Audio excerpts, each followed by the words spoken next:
The views expressed and the opinions given by the individual host and their guests do not necessarily reflect those of Para-X, its affiliates, or its sponsors.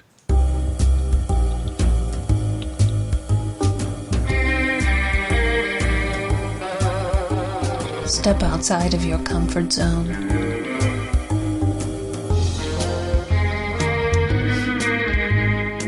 See the world with a whole new perspective. Join us and experience the unexplained on the Paranormal View. Welcome everybody right here to the Paranormal View on the Para-X Radio Network. I want to thank everyone for being with us tonight. Those here in the chat room and those listening from around the world. We appreciate each and every one of you. I've got a great show lined up for tonight, and I think you're really going to like it. So if you do have questions tonight, private chat them to either Ceiling Cat or myself, Henry Foister, and we will get those answered for you.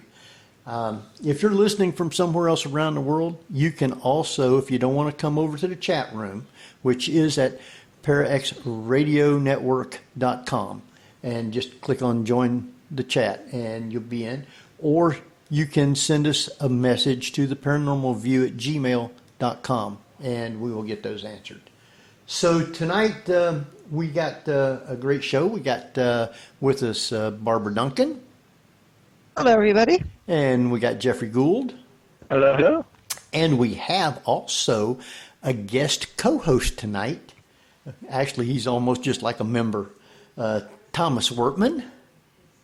Hello, hello. I'm the family member you can't get rid of. And Jeff, I'm going to let you introduce our real guest tonight. Okay. Well, tonight we have, I just updated it without knowing co-host duties, but we have returning guests Preston Dennett and Thomas Wertman. Preston is a field investigator for the Mutual UFO Network, MUFON, and Thomas is the director of MUFON Ohio. Preston began investigating UFOs and the paranormal in 1986 when he discovered his family, friends, and coworkers were having dramatic unexplained encounters. Since then, he's interviewed hundreds of witnesses and investigated a wide variety of paranormal phenomena. And Thomas has been here so often that our listeners all know who he is by heart. So welcome back, Preston Dennett and Thomas Wertman. Hey, thank you. Great to be here. All right. I had to mute the chat button up on top. Oh. I'm good now. We're squared away. Oh. We're fine talking. All right. Everybody is ready to go now, I hope. Preston's new book is called Onboard UFO Encounters. It's true accounts of contact with extraterrestrials. And as we were talking before the show started, I've read a lot of UFO abduction books, well, a lot of paranormal books in general, but this is one of the creepiest storytelling books that I think I've read in a really long time. Not just from the encounters, but also the psychological encounters, the conversations that were occurring between the extraterrestrials and the abductees. Did you find that it was just a little odd with how they were interacting with humans? Yeah, I find this whole phenomena odd. So that's kind of a trick question. Because, I've been studying this for a pretty long time, and I've written a number of books on UFOs. This one is all about people who've had very extensive contact, and I really enjoyed digging into it because this, I think, is where we get our most of our information. And like one guy I interviewed, he's now 73. He's had encounters since he's 5 years old. So it's a lifetime of experiences. And he's gotten a lot of information. Some people get more, very little information. There's one case in the book. The only thing the ETs ever said to the guy was, "Don't be afraid. we won't hurt you. Come with us. So I hear that a lot. It's not like we have candy coming to our spaceship-sized van. Yeah, it's definitely the most common thing. They say, we won't hurt you, which isn't always true. It's going to hurt you the more than it hurts us. Generally speaking, it is. I mean, people are returned. And I have to say, I've been thinking about this for a long time. The whole kidnapping aspect of UFO encounters is pretty darn disturbing. That's a crime on any part of our planet, pretty much. And yet, when someone gets kidnapped on Earth, it really never ends well. But if into a UFO, yeah, usually people are returned. And honestly, people are often transformed for the better in some way, whether being physically healed or psychically awakened or given warnings of some kind. So there's that. I'm not saying that's an excuse for kidnapping somebody. Don't get me wrong. Well, now, go ahead. I'm sorry. Yeah, but I just don't think this is necessarily an overtly hostile phenomenon. Yeah, not hostile so much, but the conversations were, if you look at a doctor-patient relationship sometimes, and even in a clinic or in an asylum, that's almost the type of dialogue they were having with the abductees.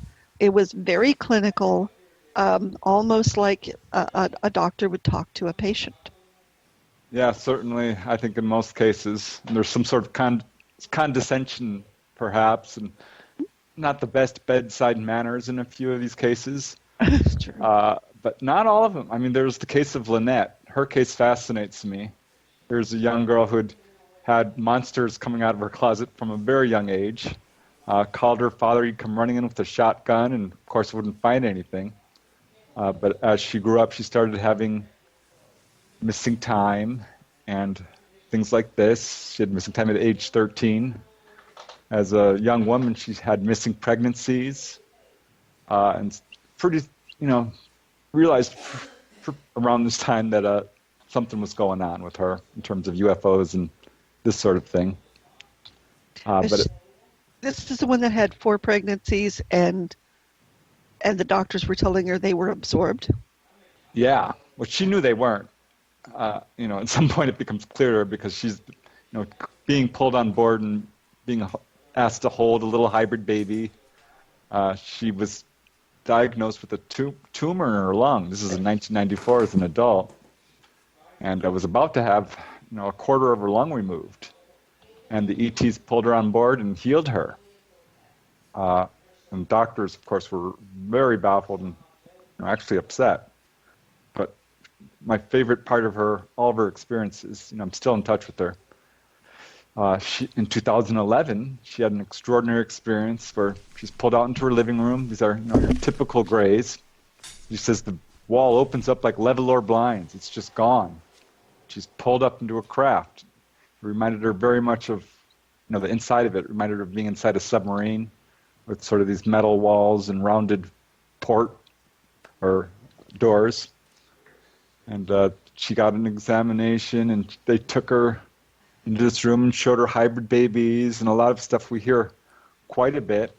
And at one point he says, I'm your son. I'm your full-grown son. And she realized that, that was true. She could see resemblance. But at any rate, he told her a bunch of messages, actually, which were really fascinating. One was that a warning to not eat meat. They said it's very important that you tell people do not eat meat. I found that fascinating. And they also said that you must tell people that greed and negativity is going to destroy them if they're not careful. What they actually told her is, we are all interconnected. The power of intention is real. Thought is real. And if we don't stop putting out the greed and negativity we're putting out, we're going to kill our own race. So that was... is that the same one where her husband was trying to poison her? No, that case is actually very similar in a lot of ways. That's what I thought. I was trying to remember. Did I read that? No, this one is of Lynette, and she's had a lot of these missing pregnancies, which is kind of, I think, the main difference. Though Dolly, now the one you're talking about, also had missing pregnancies and a full-grown hybrid son who came into her kitchen. But just going back to Lynette's story, there's some very interesting things they told her. They said that they don't have emotions, and that's been bred out of them, but they're trying to breed them back in. That's something I've heard many times. They told her that there's a huge earthquake fault in Missouri leading south through the center of the U.S., which at some point will probably go off. They predicted a lot more hurricanes. Katrina had hit not too long ago when this experience happened.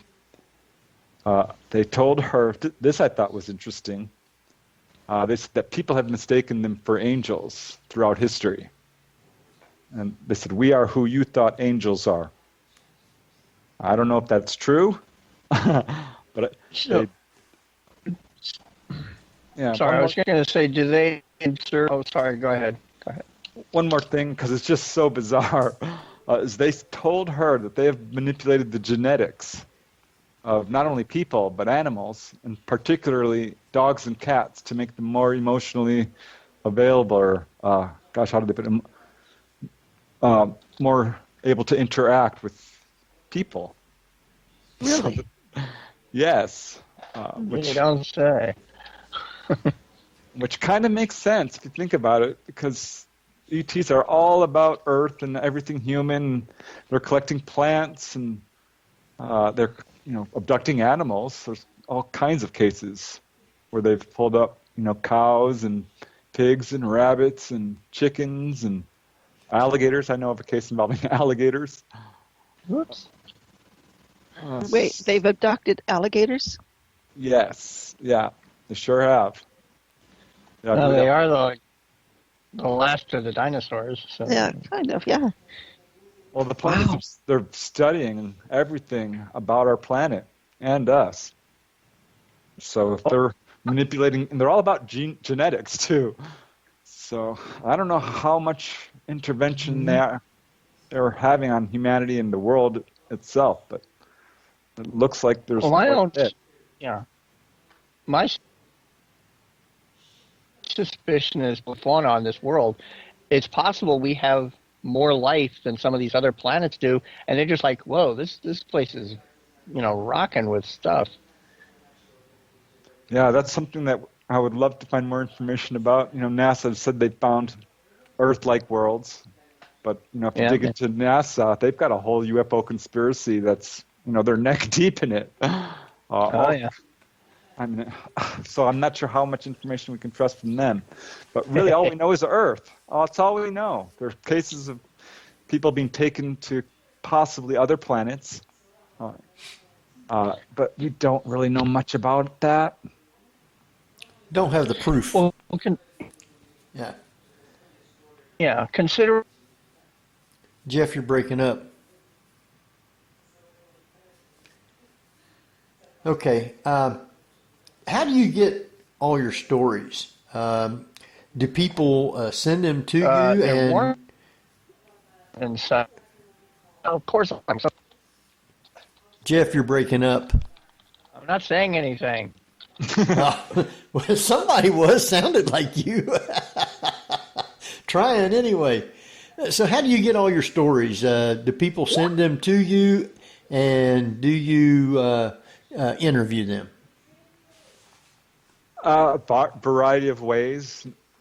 Some through my website. Some have read my books. Some hear me on, shows like this one. Some are referred through family or friends. Occasionally someone at work has an experience. So really a wide variety of ways. One of the stories in the book, for example, I worked at the Renaissance Fair for a year. My sister worked there for years and years. And one of the guys there, Tony, found out I was a UFO investigator. He was my sister's friend, and I got to know him. He's like, "Oh, you're into UFOs? Oh, I've got to tell you this story." It was a story, he'd been dying to tell somebody. So that was one way. So a wide variety of ways, really. Well, Thomas, you got questions? Maybe? Let me turn my mic back on. Oh, I was wondering where you was at. No, I was being real quiet. I was just letting everybody go first, No, I was. When you're talking about getting some of the stories, I mean, it's doing investigations like I do of MUFON. There's times that you get these individuals who come up and say, "Hey, I saw these lights in the sky I can't explain," and when you talk to them, and you really break the ice, then all of a sudden some of these other stories come out. And I saw some of the blurbs on your book on your Preston, and one of them was about a nurse who saw the cover of the book Communion. And then she recognized something happened, from that picture. And that kind of reminds me of the first case I ever did of MUFON, where it wasn't, in this case, the witness. But the witness's son, who's only 3 years old, came up carrying a book, the book Communion, and goes, "Mommy, this is a guy who took us through the window last night." Oh, wow. And when you get these stories like that, that's why I've got to get your book and read more about, the stories in there to see, I'm looking for similarities. And that's one thing that I look for. And when you do investigations, talk to these witnesses that have these abduction cases, are you looking for like the normal stuff, or what do you look for that's kind of unusual that you don't hear all the time from other cases? Yeah, well, what I found is if you improved my interview techniques over the years, and if you let people talk, you make sure that they feel comfortable. You assure them, you're not going to use their name if they don't want it used, and gain their trust. And they start to tell you what really happened. And I found that the UFO phenomena is really a lot stranger than I thought. I'm still trying to wrap my head around it, because each time you think, you're like, well, I think I've got a handle on this. Along comes a story that's just shocking. I mean, there's a case in the book. Pat Cates is her name. She's born in 1943. And like a lot of these people who have extensive experiences, hers started at a very young age 5, actually. She had gone to the circus and was staying with her grandparents and had just gone to bed on the second story of their home when she saw this face looking through the window. Her immediate thought was something must have followed her home from the circus, but she now recognizes it as the typical gray, a bald head, really weird eyes. She remembers this. Runs downstairs, tells her grandparents, and they're like, "Listen, you're on the second floor. There's no way. It must have been your imagination." So that was her first experience. Later, as a young child, she was playing behind the house in the little forest there, and the whole forest blazed with light. She had missing time. She thought, she didn't know what had happened. Started having dreams about UFOs being on board, examined, this sort of thing. She grew up, became a waitress. She was also an aspiring actress, but really made her money doing waitressing. And kept having missing time with her best friend. They'd be driving, and wake up on the side of the road. So a lot of weird stuff going on, and sort of your typical experiences in a lot of ways. One day she did come home and saw 3 grays, or some figures very much like grays, standing in her living room. She almost laughed out loud because one of them, she says, "I swear this is true," was wearing a pinstripe suit. Oh, wow. And I found that fascinating because that's something Whitley Strieber described. He had that same experience. I know of a couple of other people. It's very rare, but it's one of those weird details. And this is kind of what I'm talking about. I'm like, "Well, what did you think of that?" And she says, "Well, I thought they put it on to sort of alleviate the fear, reduce the fear factor." And she says, "It worked." So Maybe he was going to ask her to alien prom. Sounds If that was a seersucker suit, that would be my sister's ex-husband. It wasn't an alien. well, it sounds like the alien version of Men in Black. it's weird, Kind of. you know. Yeah, but it's interesting that multiple people are coming up with the same type of thread, and it almost seems like you can track detail like that through different abduction stories. Yeah, it's what I call sort of a red flag. It's little known details that are fairly consistent, that are, you know, kind of a corroboration from completely separate people who have no idea of each other.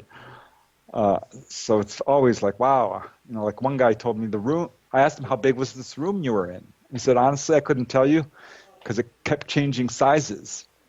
I'm like, you're kidding. He's like, no, it was like 50 feet, and then at one point it was easily 200 feet across. And that was another one of those things I hear every now and then from witnesses who are trying to describe how big a UFO is. This happened to Joe Gardner. He's one of the cases in this book. Mm-hmm. They came up into a large room. He's like, it didn't even look like a room. It looked like a warehouse. And mind you, the object he had gone inside was maybe 20 or 50 feet across. So there's weird details that provide, I think, corroboration. That's the things that interest me, Preston, is when you get stories like that, because you'll hear somebody talk about describing UFO. Well, it's like the Phoenix Lights. Well, they're pulling out things that they can kind of identify with, but I look at those unique things. And just picking up something you were talking about, the circus.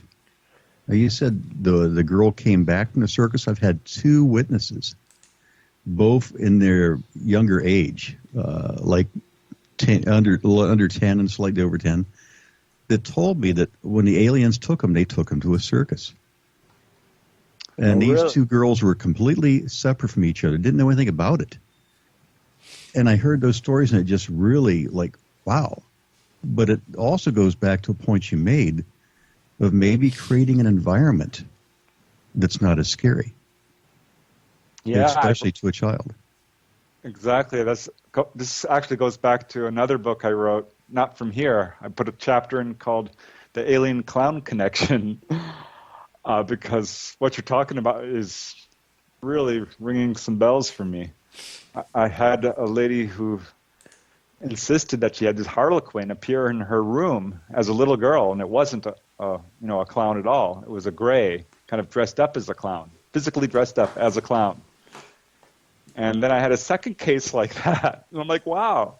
I started looking into it, and Bud Hopkins has had a number of cases like this. There's some cases in England, same type of thing. And these are not like screen memories. These are like aliens dressed up as clowns to sort of, I think, reduce the fear factor. Oh, and they should pick something else, because a lot of people are afraid of clowns. Yeah, and they actually come dressed as spiders, and there you go. Or maybe that's why they're afraid of clowns. That's possible. I went to a UFO group, and I'm like, how do you guys feel about clowns? You know, a UFO support group for people who've been taken on board. And I'm like, how do you guys feel about clowns? And everyone just erupted and started screaming. They did not like clowns, universally. It's called chlorophobia, fear of clowns.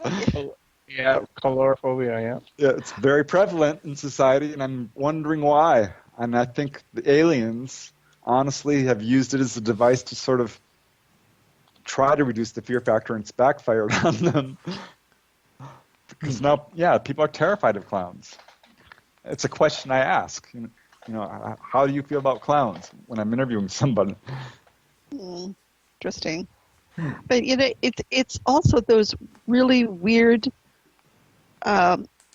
pieces of information that you would never associate with abductions, like a pinstripe suit.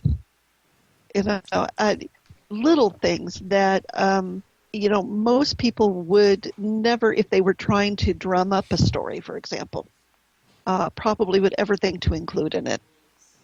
Yeah, there's certain things that are very consistent in terms of what it's like inside a UFO on board one. People generally describe rounded rooms, no even seams, like it's all molded out of one piece. That's fairly common. Indirect lighting, that's pretty much universal. No one sees lamps, shining with light bulbs. It's funny to hear some of the witnesses describe this because, they've never read a UFO book. They don't know these details. And he's like, I couldn't tell you where the light was coming from. This is a guy from the Netherlands I interviewed. He's like, I honestly don't know. It was like it was just shining in through the window. So that's a detail. Another is the control panels, perhaps, which are usually described as simple with colored lights and oven dial type things. Another would be the windows people look out. And they don't look out windows. Almost always, they don't see, a window frame or anything like that. Instead, a portion of the wall turns transparent. Often it's a little oval shape. Sometimes it's much larger. Sometimes it's the entire craft. I had a couple of people say, it was like being inside Wonder Woman's jet. And that's a weird detail that I don't think is super well known. I had one of those, Preston. Originally an aspect of Travis Walton's. Yeah. I had one a number of years ago where the witness described an object coming out of Lake Erie.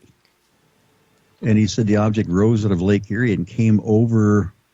There's actually a Ford plant in that region, and the Ford plant at that time happened to be on strike. This goes back to like the 70s, something like that. And the object came over him, and he says he shined one of his old 5-cell flashlights at it. And he says it looked like it was almost transparent. He says it looked like the light was hitting a surface, but he could also see the stars through it. Wow. Yep, I've heard that in other cases. These things can sometimes move through solid objects, forests, trees, into the ground. I've had a number of cases that, certainly in and out of the water, yeah. I do know that Lake Erie has got, a lot of activity there. Certainly I've heard other cases from that area. Yeah, it's a fascinating phenomenon when you see these sort of commonalities. But then again, each case has its unique elements. Like, probably one of the most shocking cases, honestly, was I was getting to it with Pat. This is the lady who walked into her living room and saw this gray alien in a pinstripe suit. So she had this weird experience. This is on November 13th, 1985. And she wakes up and she's not on board a UFO. She's standing next to one.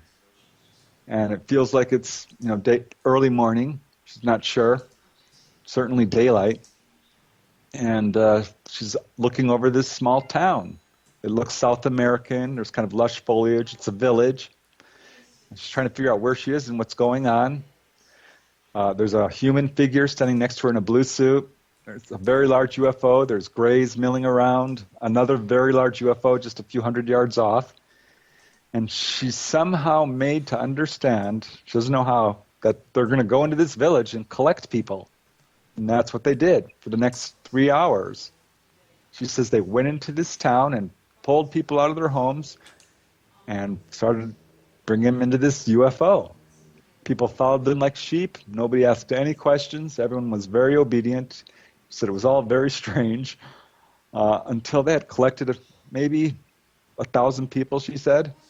I'm like, 1,000? She said, well, it could have been 500, 2,000, I don't know. There was another big craft, so a lot of people. And these craft lift up at some point, and there's this huge explosion. And it's a volcano that has exploded, apparently, and it comes sweeping down, and it covers this town. It buries it. So it was a horrific scene of, this wave of mud coming over just houses and trees and chunks of ice and bodies. It was very scary for her. The UFO dipped down, picked a few more people up. Next thing she knows, she's being placed back on her driveway. This is in Louisiana, I believe, or Florida, somewhere around there. And she goes back to bed, wakes up the next morning, and calls her best friend. She's like, I had one of my UFO dreams, and it's a weird one. Listen to this. starts telling her friend, she says, Pat, hang up the phone right now and turn on the TV. So Pat does, and turns on the TV, and there's her, quote, dream being played out on literally every channel. Turned out the Nevada del Ruiz volcano had just exploded in Colombia and buried the town of Amero and killed some 27,000 people. Wow. So apparently saved some of them. I'm like, what do you think happened to those people? She says, I couldn't tell you. That couldn't be returned back to Earth. That would raise all kinds of questions. I'm thinking they were rescued. That's what she thinks, but it was still very traumatic. She ended up seeing a therapist about it. She had PTSD. No kidding. Well, that could almost go a couple ways. You can almost think that, well, did they know by some means that volcano eruption was going to happen and thought this is a good way to take people without them being noticed or gone? Yeah, I wonder about it. I have to tell you, I have looked into cases that are similar, where people have been helped, perhaps. I did a book called The Healing Power of UFOs, which looked into physiological healings. But what I found is a number of cases of what I'm going to call just outright UFO benevolence, where they intervene in people's lives to save their lives. And a good example is some guys driving through Colorado late at night on a highway, and a UFO appears ahead of him and sends down this beam of light right onto the road, and there's a mattress on the road in front of his car. He has just enough time to swerve, and basically he feels this UFO saved his life. Another case very similar, where a lady was prevented from having a car accident. Another case involving some kids who were out in the Nevada desert and had a UFO actually lift their pickup truck up out of the sand where it was stuck and put it back on the road, which may sound outrageous, but it's called a car lift case, and I know of at least 20 cases where cars have been lifted up. So Wow. there's a pattern to some of these cases. Pat's case, I have to say, is the only case I know of where allegedly thousands of people have been saved, but there was another one from Artie Six Killer Clark, who's put out a series of really wonderful books where a UFO hovered over this town in South America during a hurricane and saved it from hurricane force winds. Yeah, we've had her on the show before. It's been a few years, but we've had her on the show. Yeah, I love her books. I think you're getting a more accurate sort of worldview of the UFO phenomena. And you can see that it's not just all about abductions and hybrid babies. A lot of very interesting things are happening that aren't being talked about. But do you find that when people are abducted, that it happens more than once to them? Yeah, I would say that that's a general rule. That's not always true. I mean, true. Sometimes can be in a one-off, so to speak, but absolutely, I think if someone's having an onboard experience, very likely they have certainly a UFO history of some kind, sightings, usually abductions. But, there's the case of Ron Chernin from, let me see, this was Kensington, Pennsylvania. He's a teenager. He's out with his two friends at 7 p.m. one night, and they're getting ready to go home because they have a curfew, or his two friends do. Ron can stay out, as late as he wants, really. And they're all about to go home and, say goodbye. They're right next to Ron's house. Look up, and there's this classic flying saucer. It says it was a beautiful metallic disc. It had a bright red light on the bottom, shining like a big bike reflector. And this porthole appears, and there's two human-looking beings, or silhouettes at least, looking down at him. He waves at them, they wave back, and he's just filled with this desire to go on board. He's kind of like begging them mentally, take me on board. So the next thing he realizes, he's facing the other direction. he's watching this UFO depart. He's got this real feeling of poignant sorrow as this UFO takes off and leaves. He's kind of waving goodbye, and so are they. And his friends freak out because now it's 10 o'clock. So, right? Somehow it's already 10. So they run home. They both get in trouble. He goes home and tells his mom what happened. She's like, wow, that's amazing. He says, I don't know, but I don't know what happened during those 3 hours. And she didn't know what to make of it until the next morning. He wakes up. He's still pretty upset. Goes to his friend's house, and they don't remember seeing any UFO. Neither of them remember seeing anything. So that upset him really bad. He returns home and says, Mom, I know I saw something. And she's like, I know you did. Look at the newspaper. It had just arrived, and sure enough, a bunch of people in town saw UFOs in their neighborhood, in that town, Kensington. So that was certainly validation for him. But over the next few weeks, he actually remembered what happened during those 3 hours. He recalled actually being taken on board. He was sitting on this low bench. There was 2 adults, one sitting on each side of him. They appeared to be comatose or non-reacting. He tried to ask them questions. They did not respond. But looking across the room, he could see 2, I guess you would call them Nordics. I don't really like that term. Human-looking ETs. He said they were very beautiful. The man had, I forget the color of his hair. I believe it was blonde, with blue eyes. The woman had brown hair, brown eyes. And he said they were just beautiful. I mean, he got the feeling these guys were perfect human beings, angelic even. They were wearing jumpsuits. They didn't really talk much, but smiled at him. They showed him, they were operating the console there. They took him across the room, took him to another side of this object, and a porthole opened up, and he saw a field of stars. Doesn't remember a whole lot more than that at this point, and has returned. But for him, it was, a one-off. This is the only time he recalls ever being taken on board. Following this, he did have a number of very close-up sightings. So has his family. And it's continuing. It's ongoing. I talked to him recently. I don't know.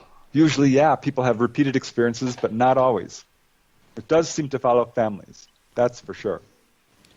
Do you think, or do you find through these stories that they're open to people being inquisitive about the ship, the beings, etc.? How open are they? I mean, some of your stories, they actually go, do you want to go see Saturn? Do you want to see this place? Do you want to see that place? And I'm wondering just how open they are to questions. Yeah, not always particularly open to kids, certainly. Kids seem to have a better time with this and not so much fear. The case I think you're referencing is that of Joe Gardner, who's this really wonderful man from West Virginia, and from Huntington, West Virginia. He had a sighting with his mom over the grocery store when he was just like 4 years old. A few months later, he and his whole family is going to go blackberry picking, which, they do, and had just crossed the border into Kentucky and were looking for the blackberry bushes that they knew were there. When they came upon what they thought was a house, the father goes, look, guys, it's a spaceship house. And it was this giant disc on very tall stilts. But it was the size of a house, so that's what they assumed it was. And Joe, little Joe, he's super excited and begs his dad to turn around so they can look at this thing. And finally, he just wouldn't stop, so they turned around, pulled a U-turn, and pulled off the highway and looked at this thing. There's no driveway. This thing is kind of nestled among the trees, 100 yards perhaps off of the road. And Joe and his father, also named Joe Sr., walk up to this thing. And they can see there's no wires, there's no windows. It's just got like 3 or 4 landing legs. It's huge, 50 feet across perhaps, metallic. Joe walks up to one of the landing legs and feels it, and it's cold. And his father, who can reach sort of the top there, is knocking on this thing with his fist when a portal opens up. Yeah, a portal opens up. It's funny because I've heard people say, I wish one of these things would just land, I could knock on it and go in. Well, that's precisely what happened in this case. So it was, at this point, they're not thinking UFO. They're thinking it's an energy house of some kind, with solar panels perhaps. Not understanding. And they look up, and there's this kind of scrawny arm with 3 fingers. This is what little Joe sees. His father doesn't see this at all. His father sees a normal person. So what happens is a little ladder-type device comes down, and they climb up it. He says it was a flimsy little thing. They pulled inside this craft, or this room. He said, and here's where it starts to get strange. It's all rounded corners, indirect lighting, all the things we normally hear. And Joe, little Joe, looks up and sees this figure is not a man. It's a bug-eyed, bug man with big eyes. It looks like an ant, sort of. And he's like, that man looks like a bug. And his father was like, stop being rude. This man invited us into his house and starts having a conversation with this figure. And he's like very interested in the power source. And this bug man, quote, starts showing his father, how they get power. And it evolves into this long sort of involved, it's a very strange case. Joe ends up walking to this table, sort of pedestal, and drinks this weird bitter liquid, which causes him to black out. He wakes up, and he's being physically examined. It was very painful. And then this sort of female gray comes. She's very friendly, very nurturing, pulls him from the table and shows him his family. And they're all being examined in some way. He starts to get really upset, and she's like, don't worry, everything's fine. They're just being examined. They're just fine. And she takes him on a tour. She's like, would you like to see the ship? And takes him around to the upper level. And she's floating. She can just float around, and he has to walk up this sort of ramp that goes around this sort of central column. That's another thing I hear a number of witnesses describing as this central column. And they go up to the upper level of the craft, which has an obsidian black floor. And it opens up like a dome, and he can see all this huge star field. And the female gray's like, isn't this beautiful? And he's like, wow, okay, yeah, stars. Didn't think it was all that interesting. But yeah, he was one of the people who was given a tour. And later on, as a 13-year-old, had a very similar experience where he was again pulled on board a UFO. And this time they actually let him sit in the control seat. They told him how to operate the craft, which he did. They took him on a tour. He saw Saturn. He recognized it from his astronomy books. And I know how this may sound to, skeptics, but I have to tell you, I know other people who have had the same exact thing happen, given a tour. This happened to Raymond Fowler, who investigated Betty Andreasen's case. He was pulled on board a UFO as a child, and they took him and showed him Saturn. It's a thing they do, especially to kids. So yeah, his was a very friendly case initially. Go ahead. I was going to say Saturn always has a familiar ring to it.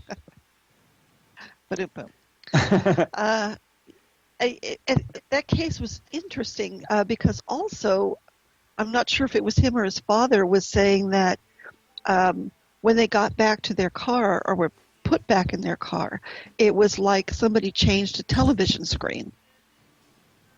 So it had that almost instantaneous, you're awake, you're not. Yeah, there's a weird time aspect to this. Lynette described this. She was pulled from her house once, and she's floating over the driveway and the road near her up into a UFO. She's like freaking out. She's kind of got a fear of heights. I'm like, don't worry, you won't fall. You won't fall. They were repeating it to her. You'll be fine, you won't fall. And she looks down the road, and there's 6 cars, headlights blazing, but they're stopped. They're not moving. In fact, nothing is moving. It's as if time has stopped. And, I've got other cases just like this. People say, well, it's like nobody was moving. My dad wasn't moving, and this sort of thing. And I'm wondering, okay, is time actually stopped? I mean, you can't stop time in the entire universe. That's just, I can't even Do you ever hear anything from people that might be in one of those cars that say they've seen a UFO, but they it's like missing time or something because I guess it'd been stopped? No, and I would love to. I'm guessing the people in the car see a UFO fly by at normal speed.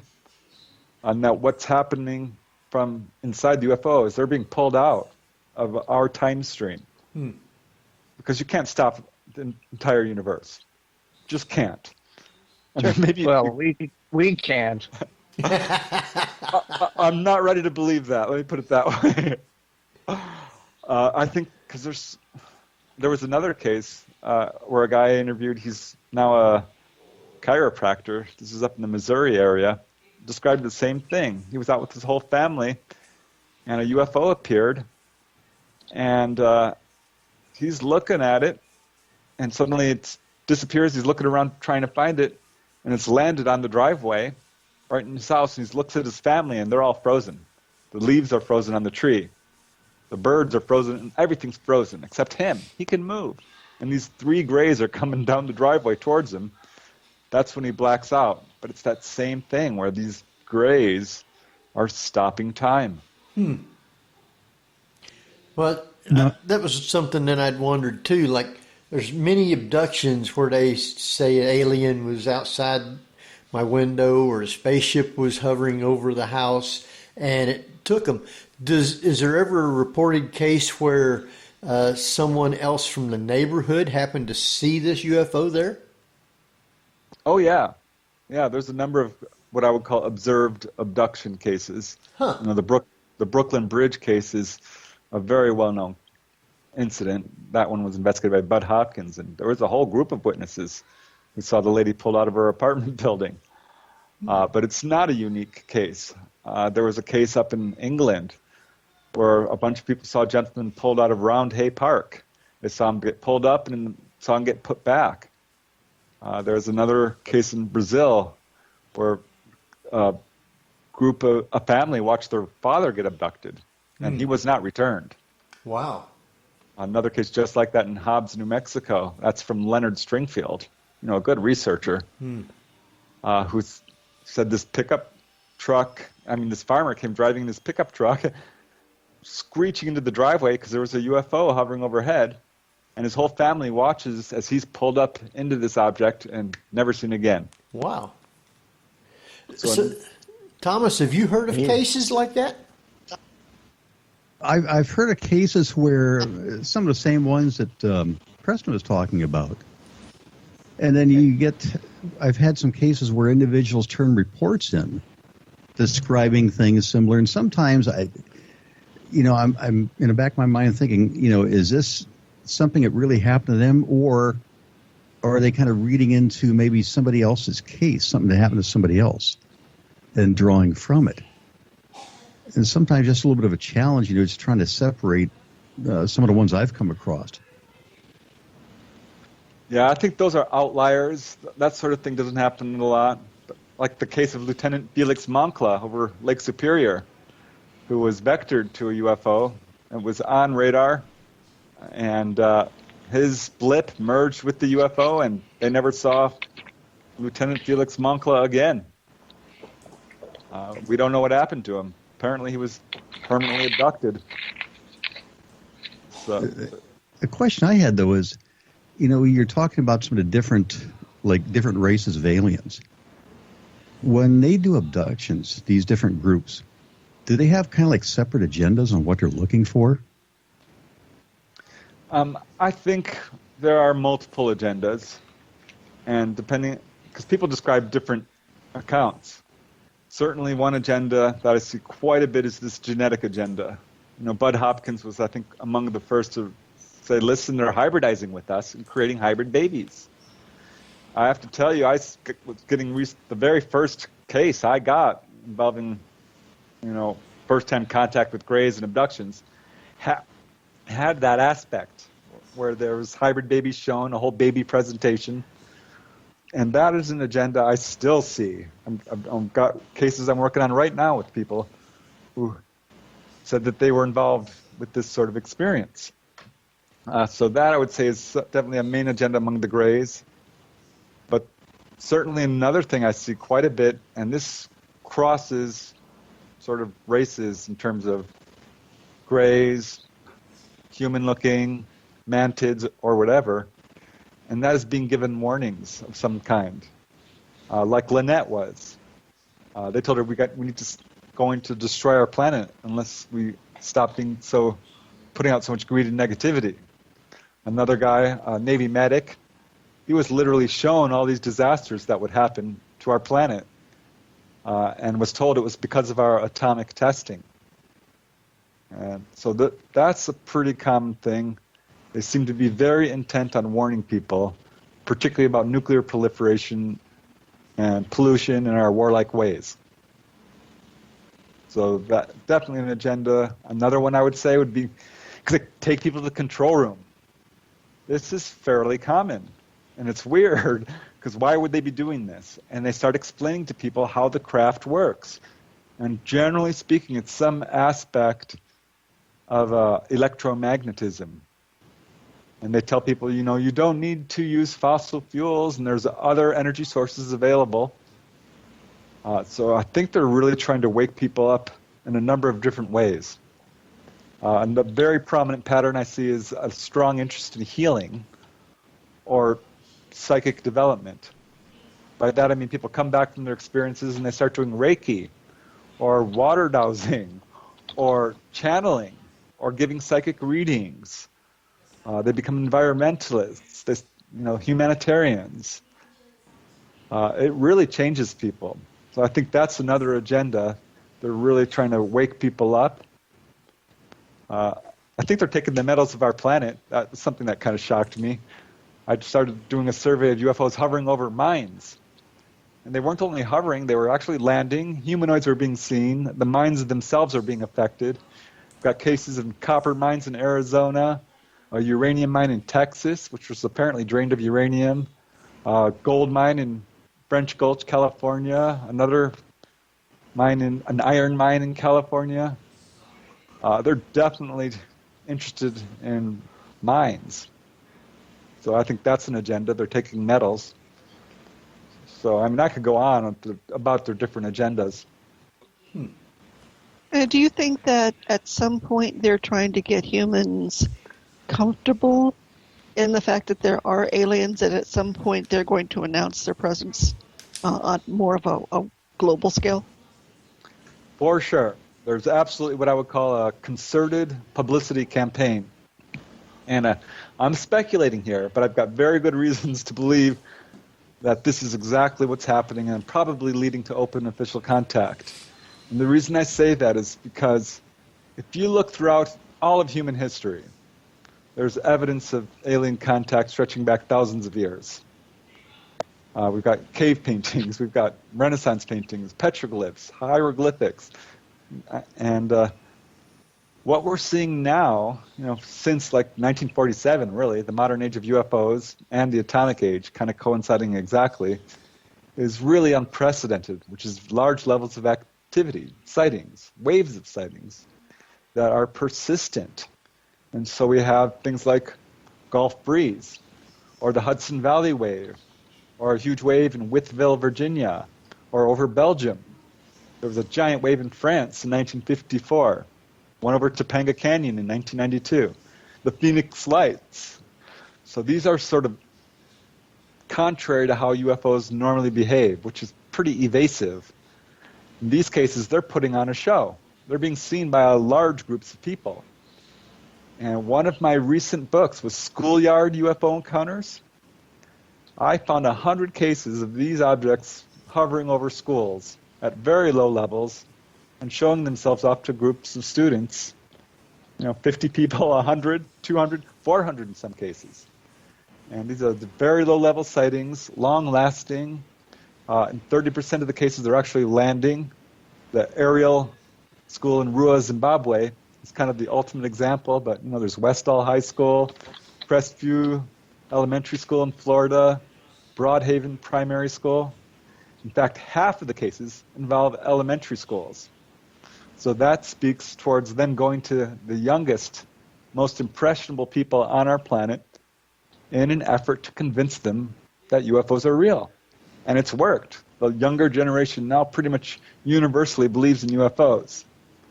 So yeah, I do think there's an agenda to that. And I'll give you a little bit of a scoop here on my next book, which is coming out in like a month, which is Drive-In UFO Encounters. UFOs at the Drive-In, it's called. And this is about, just like schoolyards, I've got collected 100 cases where UFOs are hovering over drive-in theaters during the movie and showing themselves off to a completely freaked out audience. Before I went into service... Hey, we're trying to watch the movie here. Before I went into service in Daytona, I was living there before I went into service, and we was at the drive-in, and I'm watching the old sci-fi movie Teenagers from Outer Space, and all of a sudden there must have been a complete light show of shooting stars going across the sky, and I thought we was being invaded then. Hey, well, maybe it was. Because I'm telling, well, typically in these cases, these objects come right down next to the screen. No kidding. I mean, we're talking 15, 20 feet, very close. The objects are typically about the size of the movie screen itself. I remember my first case was one of my early cases. This lady I worked with, Claudia, it's like, oh my God, you're into UFOs? This happened to me when I was a kid at Paramount Drive-In. And it actually cleared the theater out. People panicked, which often happens. And I started running into other cases. I'm like, oh no, is this a thing? And yep, it is, for sure. And it's part of this agenda they have of showing themselves off in a sort of a grassroots, almost surreptitious way. They're not like landing on the White House lawn. We all know they almost did in 1952. That was another display, clear display. With everybody having phones that you can take pictures with, when these things are that close, doesn't people think to get their phone out and take pictures of it? Oh, yeah, absolutely. There was a most recent case of Schoolyard UFOs was like 2018, I think, in Indonesia at West Nusa School. And there was this very bright object. It was afternoon, or like around noon, and it was bright like the sun. And it was just this huge white glowing object right over the playground there. And she whips out her cell phone and takes a picture, and it just shows a blank white screen. It was too bright to photograph. There are only a few photographs in the schoolyard cases, none that I could find in the movie theater cases, because a lot of these took place throughout the, with the movie theaters, certainly the 50s, 60s, and 70s. Schoolyard, it's been constant since the 1950s onwards, but we're dealing with 50% of these cases are elementary age students. They're not going to have cell phones, or they're not going to even think of photographing them. Some of the high school people did photograph these. They photographed this UFO hovering over Hotchkiss High School. There's another case involving moving film, actually. This UFO was hovering over Sacred Heart Elementary School. 40 kids saw it, 3 nuns, and a guard was there, a police officer, William Fisher. And he had a movie camera in his car, so he runs and gets it and films this thing for like just a minute or so. But you can clearly see this glowing saucer-shaped object, and it moves off. And this case generated a lot of interest because of that film. I mean, the Air Force showed up, and another intelligence agency showed up and were very interested in this film, and they refused to even identify themselves. They were like Men in Black characters. Wow. So do you ever get anything like that, Thomas? I've actually had some of the drive-ins, but the one I had, though, was Chinese lanterns. Somebody, it was just a few years ago. we've got only like a couple drive-ins in our area that's even open anymore. A lot of them have closed down since, like I say, back in the 1950s, 1960s. But we still got one open, and somebody calls and says, "Hey, these orange globes were going right by the drive-in screen." And when I checked it out, somebody was setting off Chinese lanterns in the region. But it did wake a lot of people up, and I think we ended up generating like 2 or 3 reports off of that. Huh. Yeah, the Chinese lanterns. I hate those things. You have to really watch out for them because people will provide what you think are very convincing descriptions. And as you carefully kind of dissect their testimony, you realize. So whenever anyone says orange orb, fiery, you know. Yeah, orange orb, fiery. And I say, what direction were they going? And you always check the wind direction right after that. Right. You can recognize these things because they don't last very long. People may say, oh, they're darting around. I'm like, were they darting or were they kind of just zigzagging? Exactly. I thought about setting some off just as a joke a couple times to generate some reports. All right. I think it's about time for us to take a quick break. Any last thing, Barbara, Jeff, before we jump off? Well, when we come back, I'd really like to talk about Thomas's experience with meeting people on the ground after they've been abducted. It's like a simultaneous abduction, and also the telepathic aspect. All right. We can do that.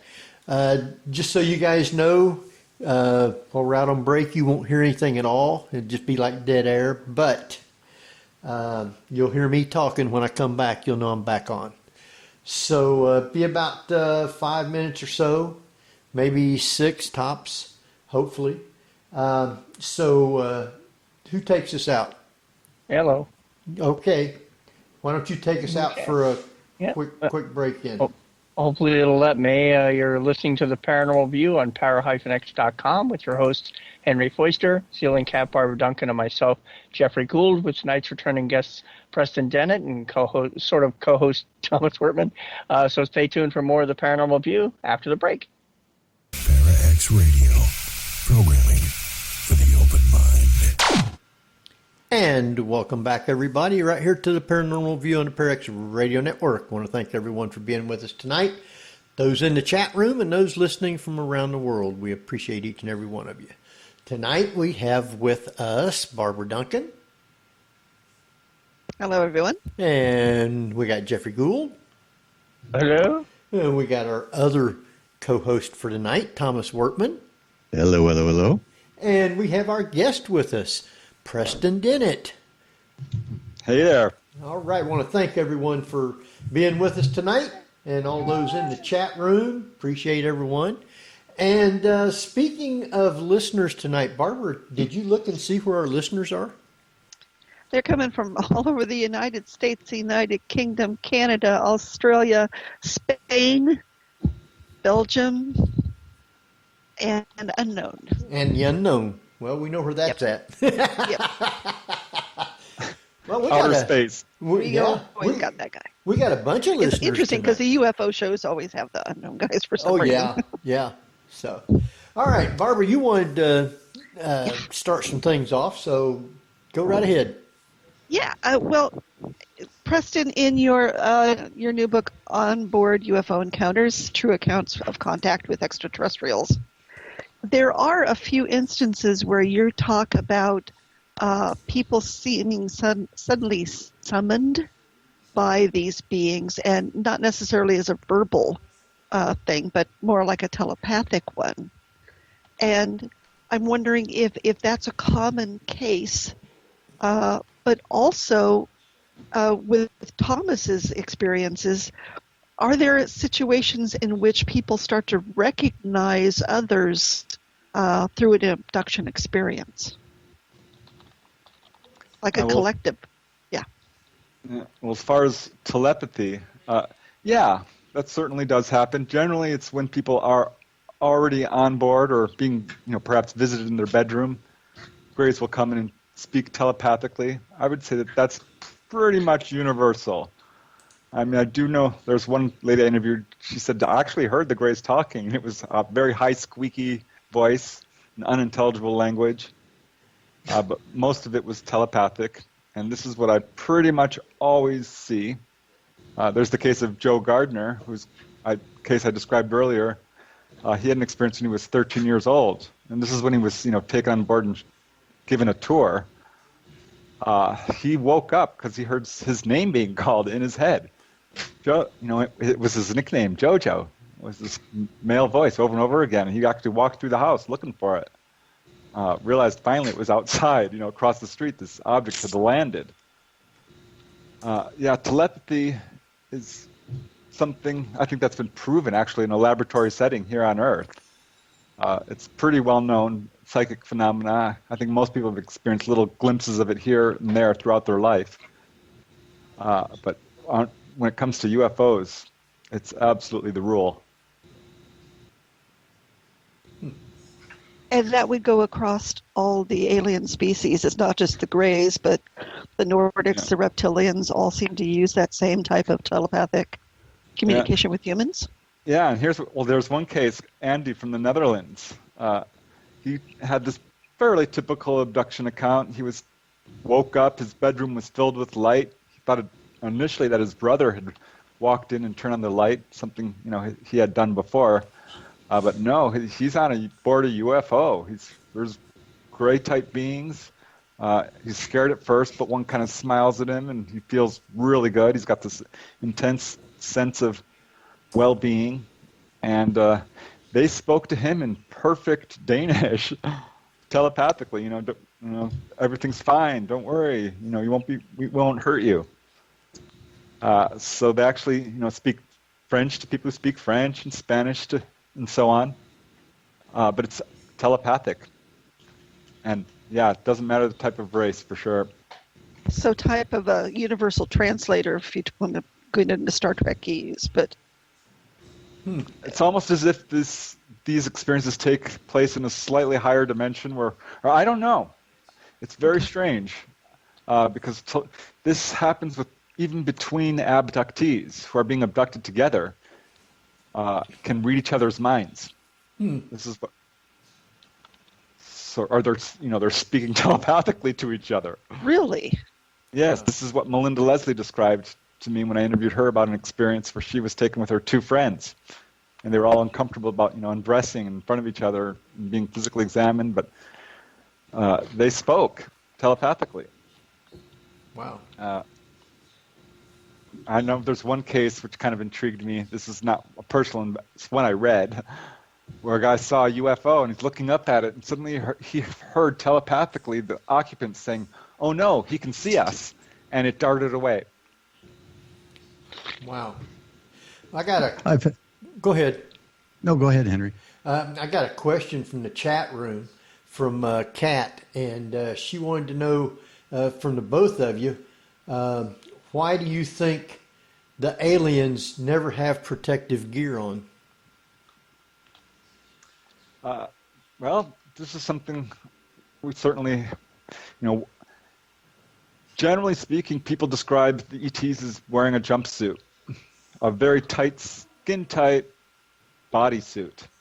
And some say, I don't even know if they had any clothes on at all. I think that in these cases they probably do. Because people who've gotten real close to them describe this sort of skin-tight, usually gray, sometimes black, sometimes it's like tinfoil, silver, bright silver. But usually it's sort of a gray or tan jumpsuit.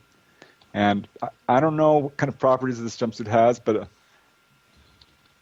we do not see ETs. Well, there are a few cases where I think Whitley Strieber described an ET walking to his bedroom with sort of a shield on its torso. And I know Ed Walters described the same type of thing. And I know a few other cases like that. But generally, I think it's because they are very mentally very powerful. And this is why they paralyze people in their presence. This is why they shut people off, so put them to sleep, in effect. Disable them certainly on board the UFOs because they are weak. They are vulnerable. One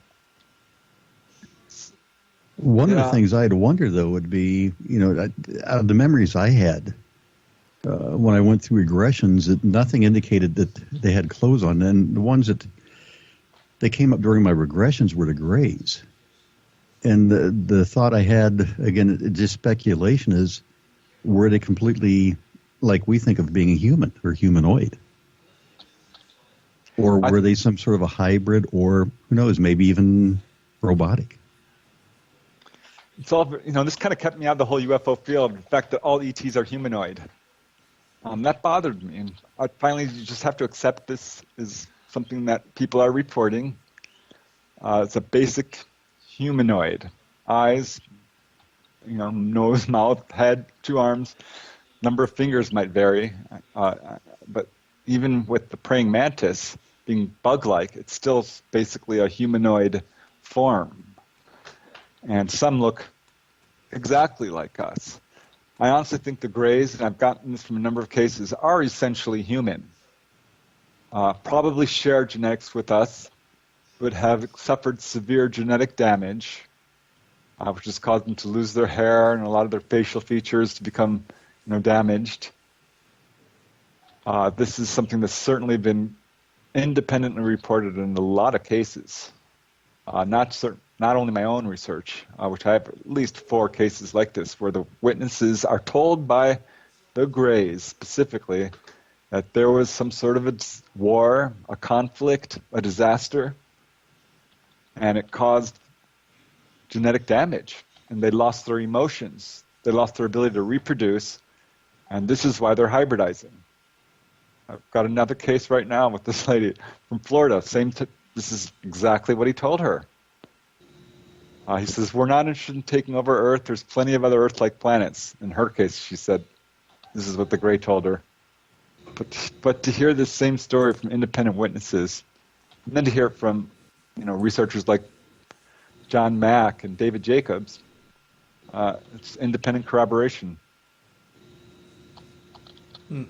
So then let me ask, since they do have that telepathic ability and, people are seeing them as all sorts of things, including clowns or people with pinstripe suits on, then is it possible that even the Greys, the Nordics, the reptilians that we think we see are simply projections, and that's not really what they look like at all?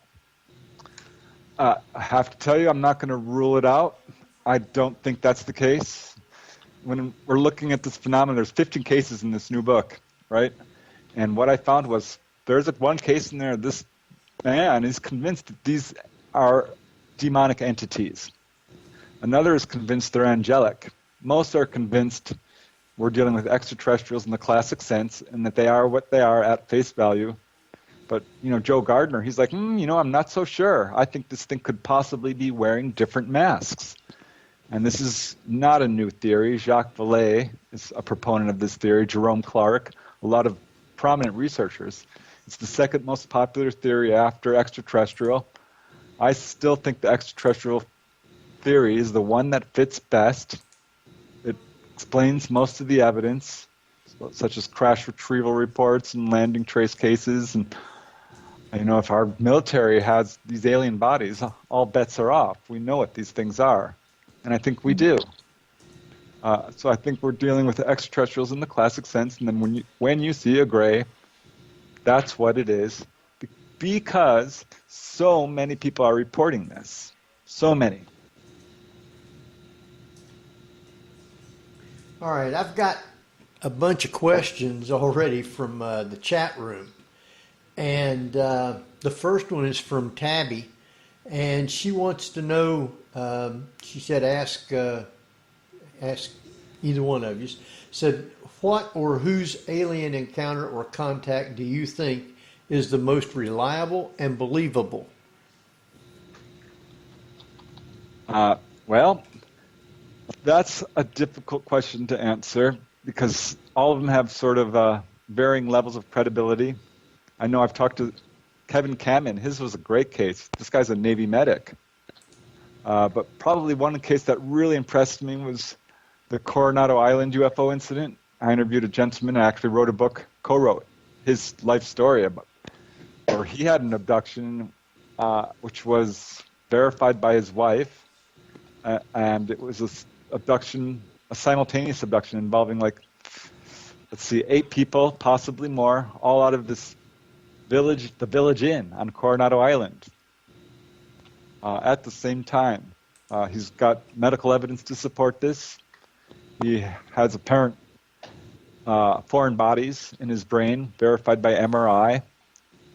One of the ladies also had an implant put in her leg, and it was removed by Dr. Roger Lear, who is known for this, and it showed all the unusual properties of the other implants.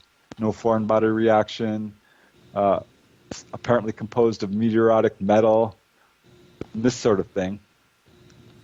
So that case has really good evidence. But sort of, for me, it's the case after case after case that provides the best evidence, because it's clearly a real phenomenon. It's ubiquitous. It's universal, all across the planet. Thomas, didn't you have something taken out?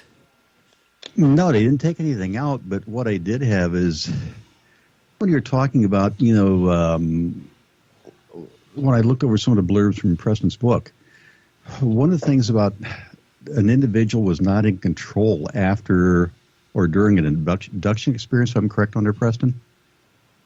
One of the experiences I went through, we went through aggressions multiple times. And in one of the, just using the word scene that we went back to, I was on a table in a domed room which had complete curves to it. And I remember looking up and seeing this face of a gray roughly about less than a foot from me. And I'd had a number of experiences over the years, but all of a sudden, I felt like it wasn't a physical examination. It was almost like peering into my mind, examining what was on my mind, what was going through my mind, examining me that way. And all of a sudden, I could see into its mind.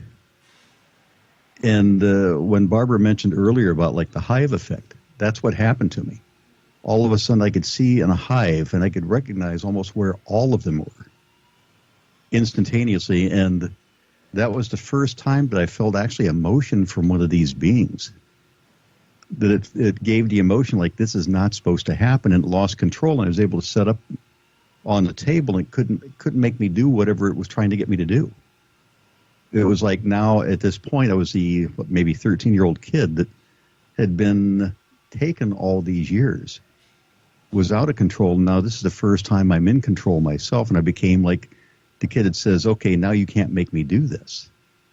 But after that experience, I had the feeling that they kept trying to shut me down by some means.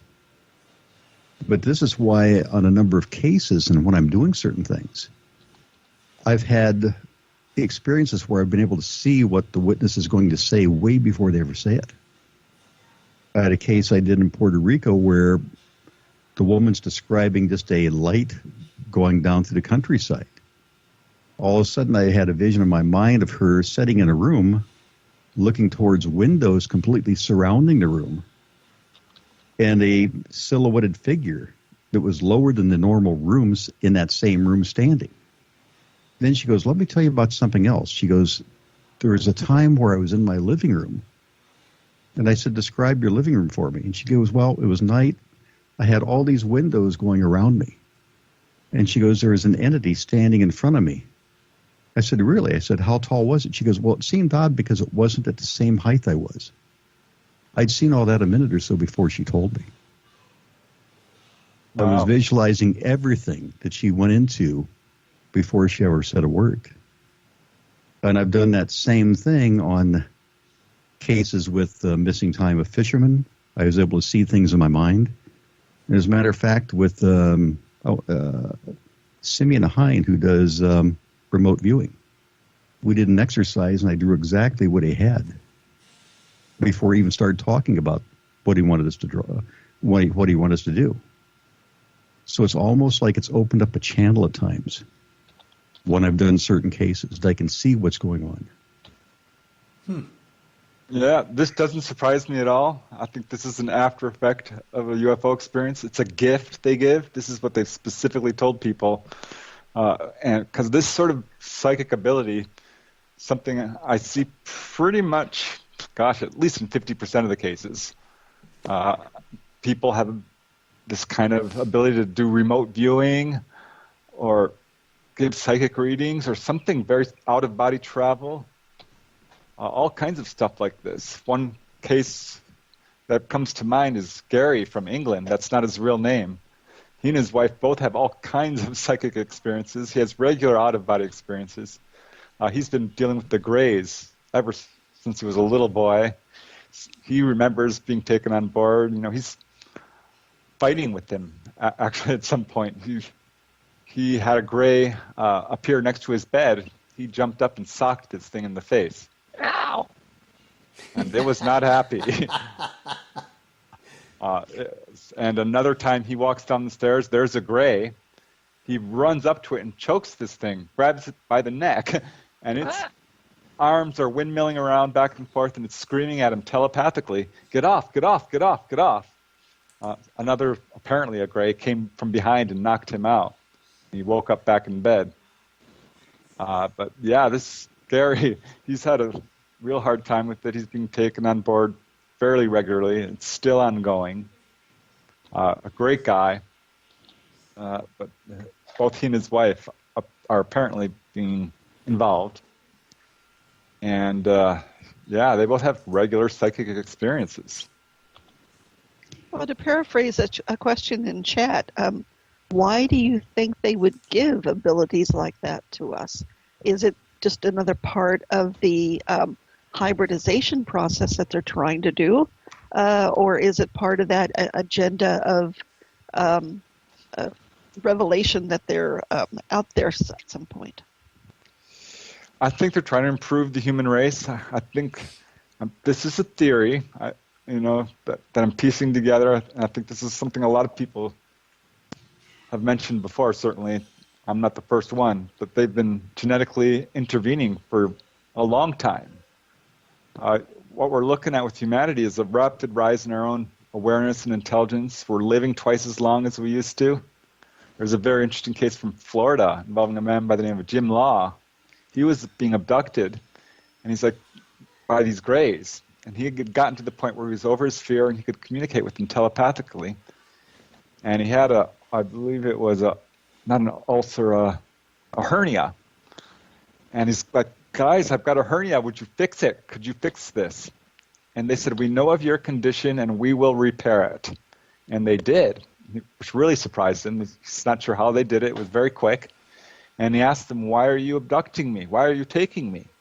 And they said, we are interested in your genetic propensity to live a long time. And he thought that was really interesting because his grandfather at that time was 106 years old and still very active, fully functional. So this kind of points towards, I think, what they're interested in, certainly.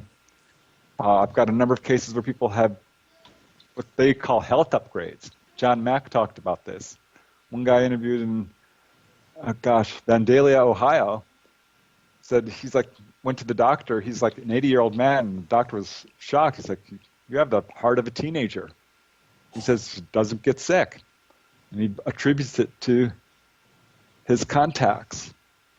So yeah, there's something, I think, to their agenda to improve the health, awareness, and longevity of the human race.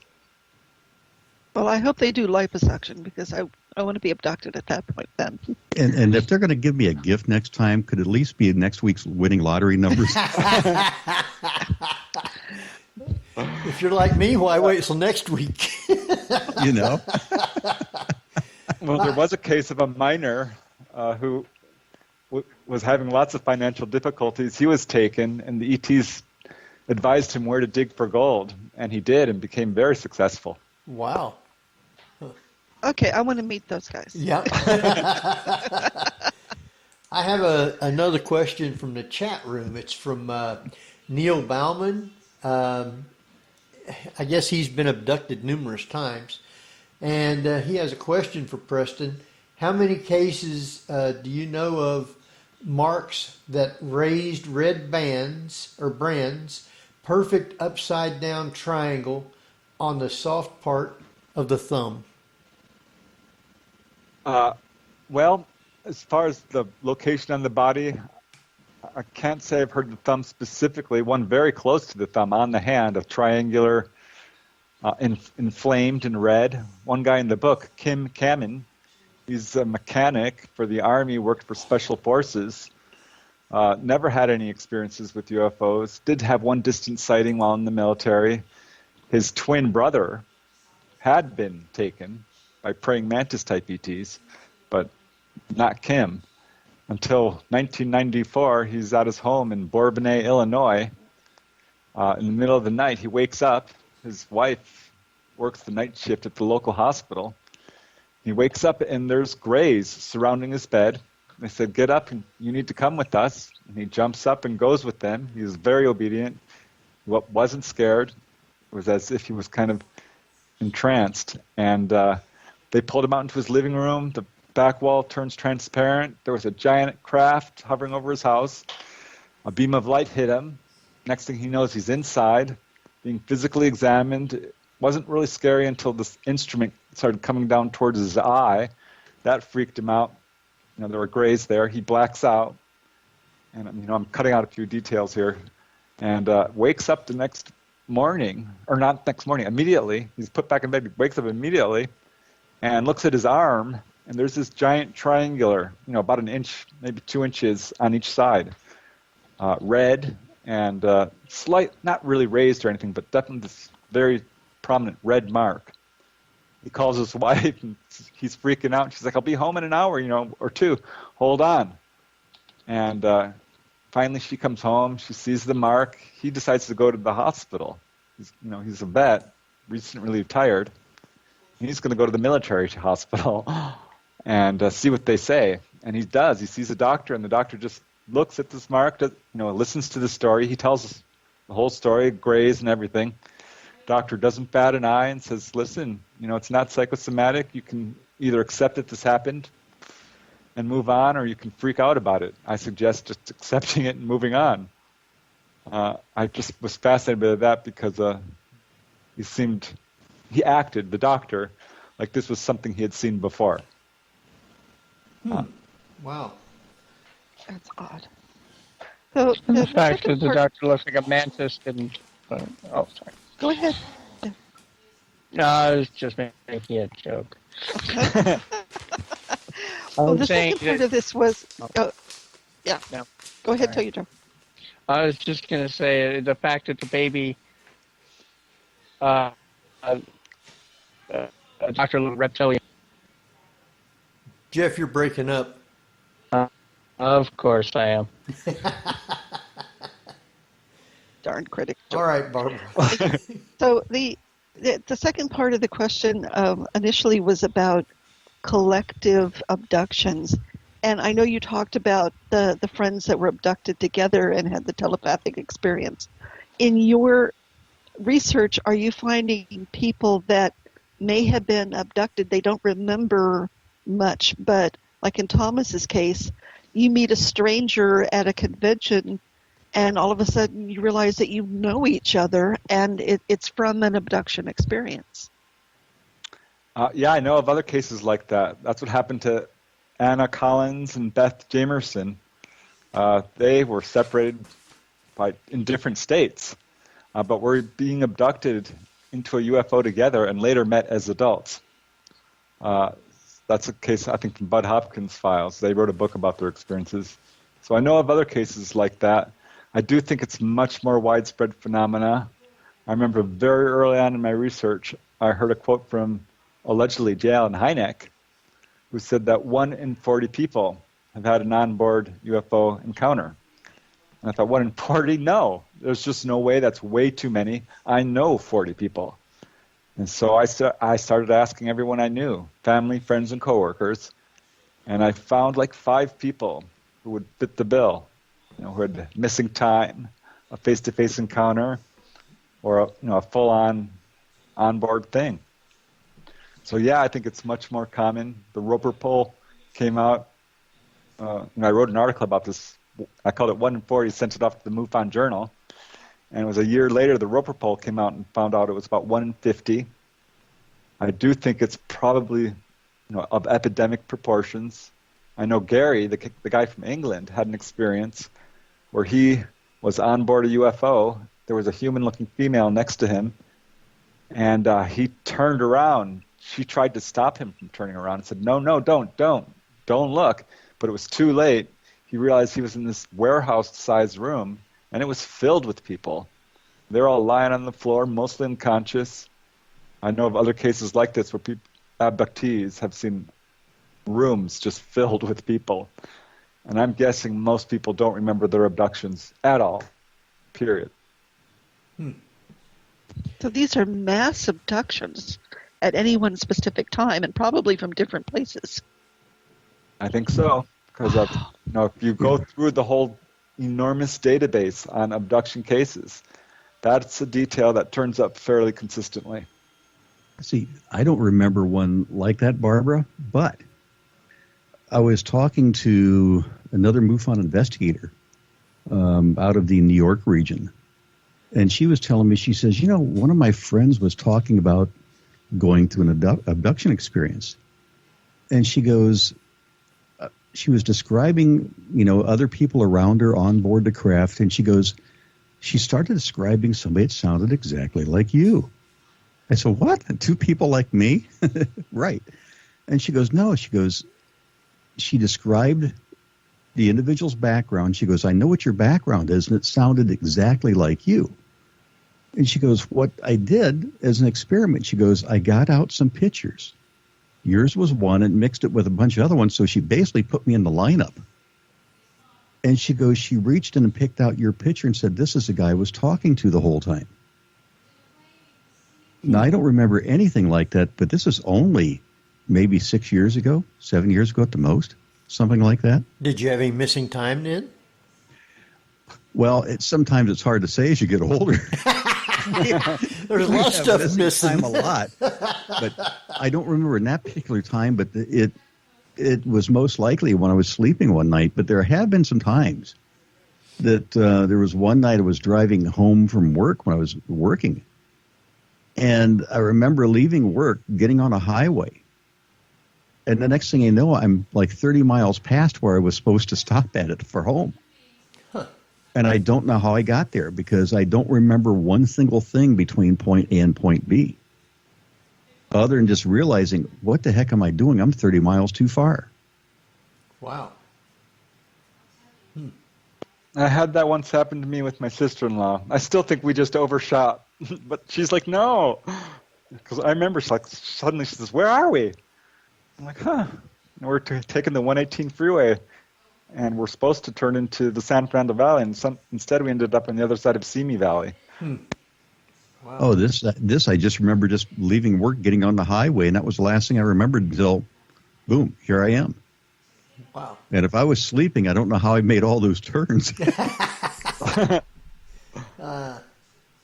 kind of did something like that one night coming back from one of the missile sites. It's about 15 miles from Minot to the base itself, and I don't remember anything after leaving Minot, and of course that was 2-3 o'clock in the morning, so I was pretty sleepy. I don't know how I would have drove that whole length and be asleep, but I woke up as I was getting to the base, and that's all I remember. Yeah, this was reading into one of your stories that fascinated me, and that is the lady with the car who would drive everywhere, and she had mechanics replace all the copper in the car with silver because she said they were tracking her by copper. Yes, that's a very strange case, which I included. I got to know the witness very well, James Santiago. He became a great friend. Unfortunately, he passed away of prostate cancer some years back, but what an amazing story. He was a nightclub performer, a singer. This is quite some time ago, 1980s, and was performing in Calgary, in Canada, and had a booking in Vancouver. He was just going to fly across the Canadian Rockies. He doesn't enjoy car drives. And turns out his makeup artist, her mother is a very famous painter, very wealthy woman and extremely eccentric. And that's the lady you're talking about. And she's became great friends with James. And she's like, I'm going to Vancouver. Why don't you drive with me? And he's like, no, I'm not going to. I'm not going to drive with you. And just worked on him until he's like, fine, I'll go with you. And so they're going across the Rockies, and they're like 20 miles out, and she turns to him and says, do you have any change on you? And he's like, of course I have change. This was a very eccentric woman. And he's like, oh God, what's next? And he's like, yeah, I have change. Why? He says, well, if you have anything with copper in it, you need to take it out and give it away, get rid of it. There's no copper in this car. I've had it specially designed. And he's like, why? She says, well, I'm being followed by UFOs. And he's like, great. He had never really thought much about UFOs or anything really paranormal. He did see a ghost as a young man of his mother after she had passed away. And was a pretty spiritual person. But this kind of threw him for a loop. And it's like, fine. They pulled over and he gave away all his coins. And to make a long story short, they're traveling through the peak of the Rockies there when she says, do you feel the pressure? And he's like, no. What are you talking about now? And she's like, oh, you'll feel it. We're about to see a UFO.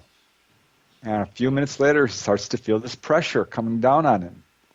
And I thought this was very interesting because I've had a number of witnesses describe this to me, a sort of a paralysis that comes over them when they're in the presence of a UFO or ETs, usually grays. And this pressure just gets stronger and stronger until it starts to become really uncomfortable. She's freaking out.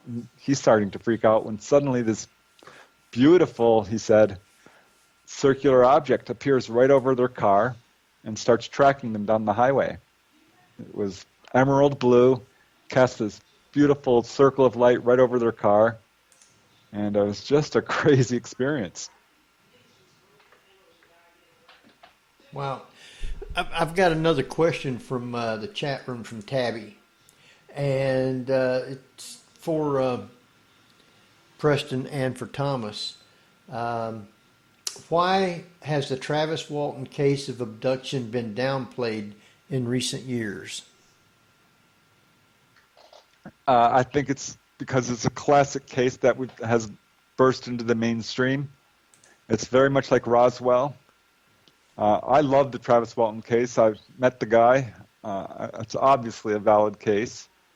I don't think we've heard the end of it. But yeah, I mean, I heard that there was a documentary that they put out recently on it. I know he's still on the lecture circuit. It's a great case, and I hope he remains active in this field. I think when some people start downplaying things, sometimes it goes with the passing of times, and you're going to have those come out and voice their opinion negatively about something like that. But to me, I go back and look at that case. I agree with Preston. It's a great case. But when you go back and you look at not only, the man Travis, I mean, something to me definitely happened to him. Because over all these years, his story's never changed. It's remained constant. He's also said occasionally that he still has experiences going on at times. But then you go back and you also look at some of the physical evidence, like the trees in that region. One of my friends happens to have some of the trees that were taken down after that event. And the growth rings are way greater at the time when that event happened. How would those growth rings, I'm not an expert in trees, but how could you explain the growth rings, let's say growing, 3+ times faster during that time frame? Yeah, I love those cases. I've got a case like just that in Santa Clarita, here in Canyon Country area, Southern California. I know Jacques Vallée has a number of cases where people have seen a UFO and it was shining a beam of light down, and the grasses there in that area grew at like 4 times the height. I did a whole study of this. There was one case where a lady had a UFO shine a beam of light down on her garden, and it grew at twice the normal rate of everyone around her, and they were all looking at her garden like, what did you do? And she knew what it was, but she just told him it was fertilizer. But this is definitely a thing where UFOs can accelerate the growth of plants, sometimes by just being in their presence, or sometimes by actually striking them with a beam of light. But I think that, times that, going back to the original question, that you're going to have people out there, downplaying things. There's always going to be skeptics out there, taking things apart, analyzing things, taking apart bit by bit, and potentially misinterpreting some of that information with their own judgments. But Travis Walton, I think, is a great case. We didn't want to throw another one in. It goes back to Betty and Barney Hill, one of the very early ones. And when you look at her dress had things that were inconsistent on the clothing after analysis. And the inconsistency goes back to basically chemicals somewhat like deodorants, but in unusual places of the body. And her clothing's discolored in those regions. And you look at not only that, but you go back to correlating cases. One of the cases I worked, we found a similar thing on some fishermen who went through missing time. There's a case in Canada, and matter of fact, there's another case, I believe, out west that we found similar things on as far as physical evidence. Yeah, I love the earlier cases, Sergeant Charles Moody, Patrolman Herbert Shermer, the Parker Hickson case, because they kind of established the framework that we still see. Thomas Bullard, he was a folklorist and a UFO researcher who wrote the first real comparative analysis and study of UFO abductions. And he outlined this whole structure that they have, and it's still true today, of this sort of kidnapping, capture, physical examination, a tour of the craft, messages given, and then return. It's the same pattern I still see in most cases. Otherwise, there's unique elements. I felt left out. They never gave me a tour. So basically, the type of abduction hasn't changed over the years. It's basically the same methodology that they're using decade after decade. Yes, and people have asked me about that. Like, why are they still abducting people? Don't they have all the genetic material they need? What's going on? Don't they know enough about us already? And I have to say, yes, that would make sense. So I think what we're looking at is more of a monitoring program or a continuous genetic program, an intervention that's got a long-term goal, perhaps. It's hard to say. I do think that they're very aware of what's going on. And I've had cases, like once I asked a lady to go on TV, and she's like, sure. It was a little public access channel. And it was a couple of days before she was going to go on TV when the Greys showed up and said, don't go on TV. We don't want you to. They were angry. I thought, so wow, they're watching her that closely. I wonder if they're aware of me. And I think they are, because there's another case, actually the case in this latest book with Ramon. He is a Marine officer, and I was interviewing him, and he was describing his experiences, and he called me up like the next day and said, you know what, when we were on the phone yesterday, afterwards, after we hung up, my son came up to me, his son was like 4 years old, and said a UFO had landed in the street right in front of their house during his phone call. Huh. So I'm like, hey, they were eavesdropping on our interview. That's what it sounds like. I mean, that's what it looks like. I don't know. I mean, I can only speculate, but it's weird. I got to throw this out there. Oh, go ahead, Barbara. It also goes back to that statement I was making at the beginning, which is it almost seems like a doctor's office visit or patient rounds that they're doing, and Are they checking up? Are you eating correctly? I mean, you mentioned they told her not to eat meat. Are they basically saying, okay, your technology, your science, and your civilization is doing this to your body? It's almost, like I said, like a doctor's visit. Yeah, there was one lady who was cured of kidney failure. It was a complete miraculous cure. She told everyone it was angels, but it wasn't. It was these little brown humanoids who abducted her about a month later. You know, the healing took place in her living room. They abducted her a month later into an apparent craft and said, we were doing a checkup, and your kidneys look fine, but your liver, look. And they showed her a holographic image. It was all brown and looked bad. And they said, your liver is sick. You need to stop drinking Diet Coke. Specifically, that's what they told her. Wow. So they do give dietary advice. They told one guy to stop smoking marijuana. Wow, okay. It wasn't Mike Tyson, was it?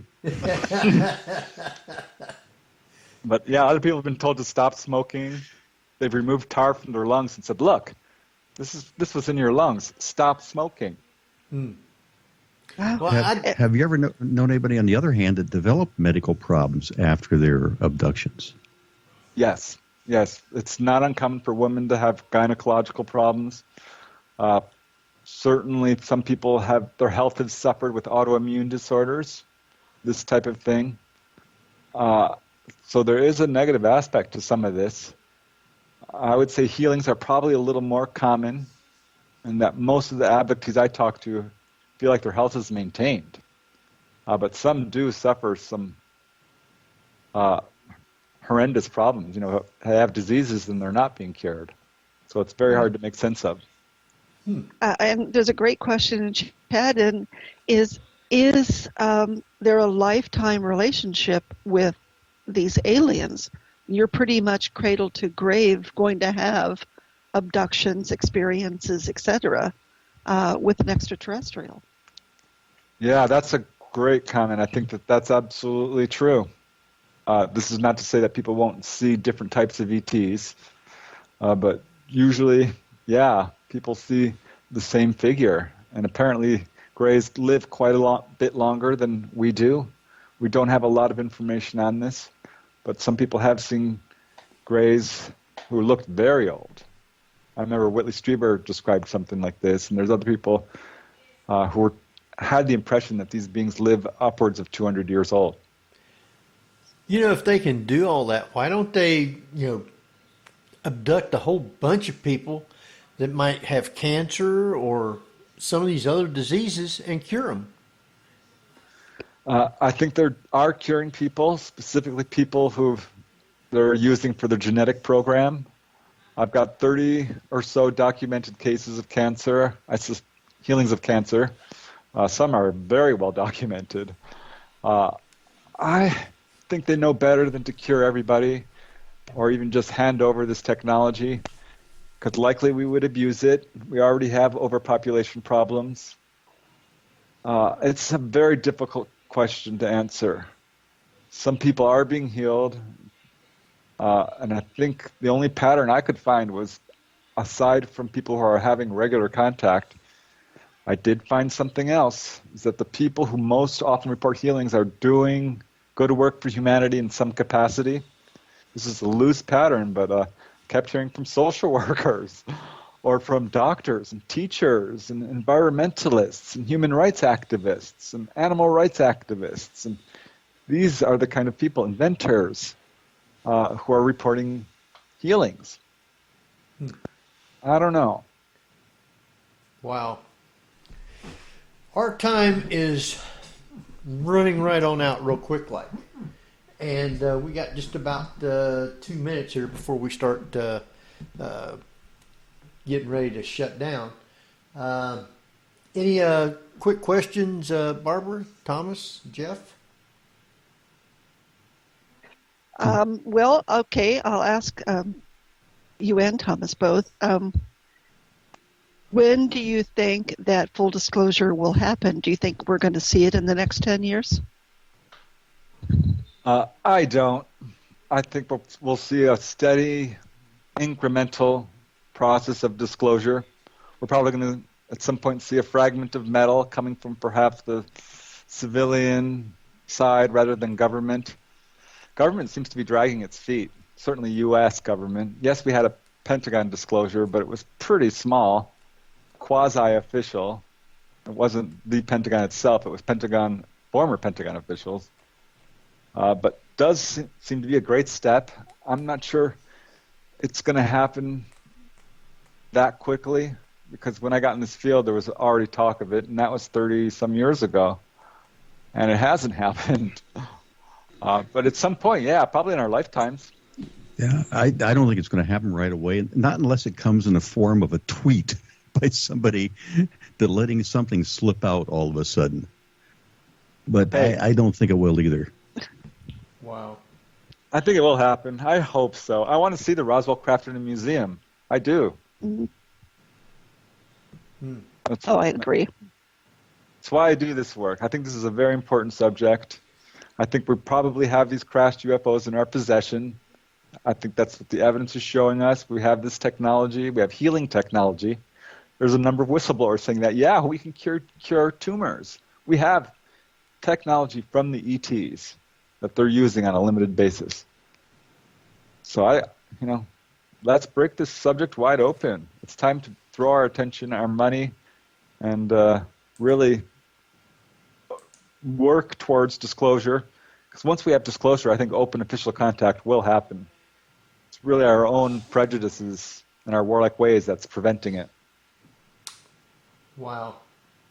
All right. Great having you back on again, Preston. And you say you got another new book coming out in about a month? Yep, On Board UFO Encounters just came out, and the next one is going to be UFOs at the Drive-In. At the Drive-In. Well, I'll have to get me a copy, and we'll plan on sometime later this year getting you back on again. Hey, that'd be awesome. Okay, Thomas, why don't you give out all your quick information for people, and then I'll let Preston do that. Okay, well, if you want to check out my podcast, go to Ufodacy, which is on a number of the different podcasting networks. It's on demand. And if you also want to reach out and contact me, you can reach out and contact me through MUFONOhio.com. All right. Preston? Yeah, I have a website. If you Google my name, it should take you right there. The actual address is prestondennett.weebly.com. All my books are there. You can contact me if you have a story to share or a comment or question. I always love hearing from people. And yeah, thanks for having me on the show. I really appreciate it. No problem. We always enjoy having you on. And you can get all of his books through Amazon. Yes, you can. Yeah. And so we got just like less than a minute now before we jump off. I want to thank everybody for listening tonight, those here in the chat room and those around the world. And thanks for all the questions. Great show. And Barbara, anything else you want to add here before we jump off? Stay safe. Wash your hands. All right. So until next week at the same time, this is Henry Foister. Geoffrey Gould. And Barbara Duncan. And Tom Wertman. Thomas Wertman. And Preston Dennett. And we will see you next week at the same time. So good night, everybody.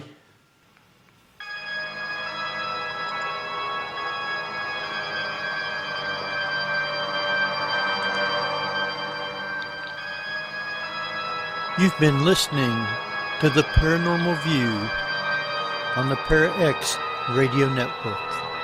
Join us again next week at the same time for more of the Paranormal View.